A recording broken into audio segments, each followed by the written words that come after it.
High বন্ধুরা, দেখো আজকে তোমাদের জন্য আমি কি রান্না করব, সর্ষে পাবদা। তো মাছটা আমি এখন ভেজে নেব, ভাজাটাই আজকে দেখাবো।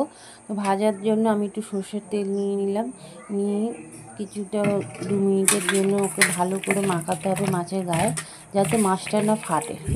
তো তেলটা দিলে মাছটা আর ফেটে গায়ে আসবে না। এবারে আমি এখানে গুঁড়ো হলুদ দিয়ে দিলাম,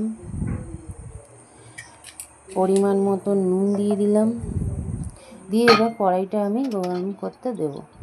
কড়াই গরম হয়ে গেছে, তেলও দিয়ে দিয়েছি। তেলটা গরম হয়ে গেলে, হয়ে গেছে গরম, এবার দিয়ে দেব মাছটা দিয়ে দিলাম।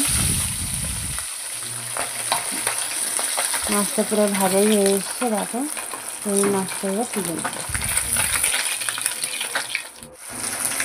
ভাজা কমপ্লিট। এই পরবর্তী ভিডিও নিয়ে আসবো, তার জন্য লাইক, কমেন্ট অ্যান্ড সাবস্ক্রাইব করে দেবেন।